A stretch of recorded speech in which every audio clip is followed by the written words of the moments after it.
Assalamualaikum warahmatullahi wabarakatuh.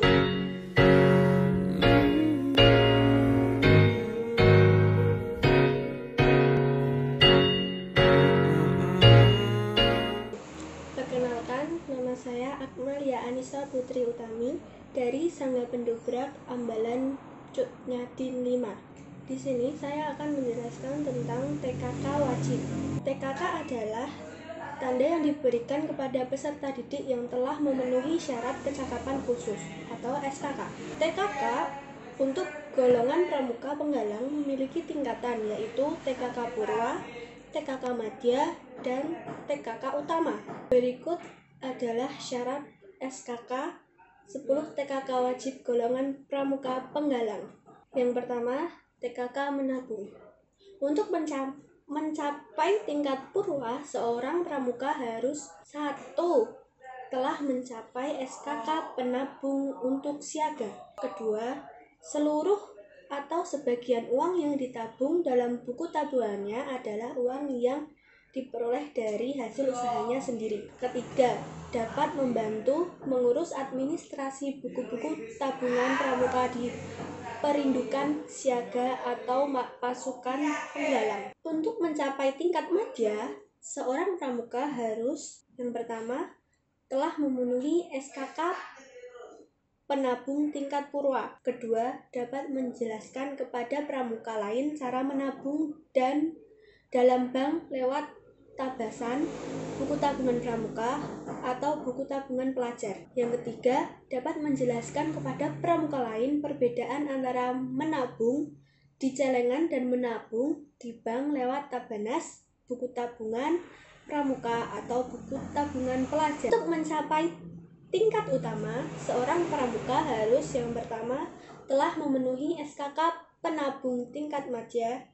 Kedua, dapat merencanakan mempersiapkan dan melaksanakan suatu sandiwara kecil atau ceramah tentang menabung untuk para pramuka atau orang lain. Ketiga, mengerti istilah yang biasa digunakan dalam perbankan, misalnya rekening giro, rekening deposito, sertifikat bank, dan lain-lain. TKK wajib yang kedua yaitu TKK gerak jalan.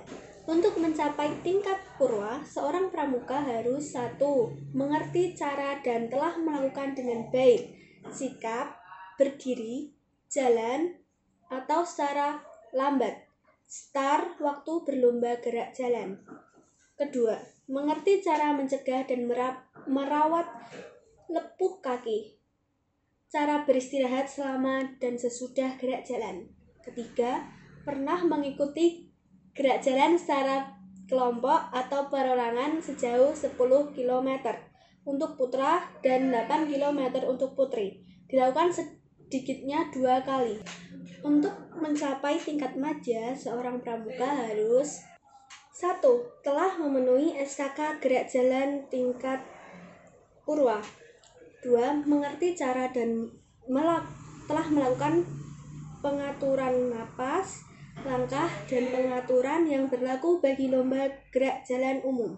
Ketiga, pernah mengikuti gerak jalan secara berkelompok atau perseorangan sejauh 15 km untuk putra dan 12 km untuk putri, dan dilakukan sedikitnya 2 kali.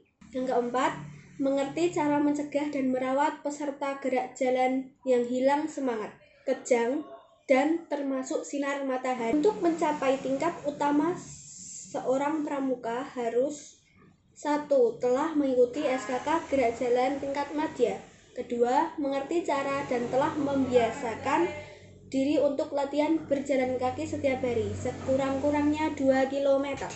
Yang ketiga, mengerti cara dan telah melakukan langkah pramuka sejauh 2 km dalam waktu 14,5 menit sampai 15,5 menit dan memperhatikan nafas yang terlalu terengah-engah sedikitnya 2 kali.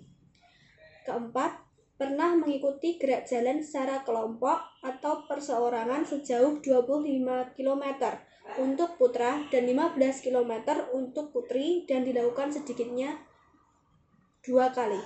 TKK yang ketiga adalah TKK berkemah. Yang keempat, TKK juru masak. Yang kelima, TKK menjahit. Yang keenam, TKK juru kebun. Yang ketujuh, TKK pengatur ruang atau rumah. Yang kedelapan, TKK P3K. Yang kesembilan, TKK pengamat kampung. Yang kesepuluh, TKK pengamat. Sekian yang saya sampaikan, semoga bermanfaat. Dadah.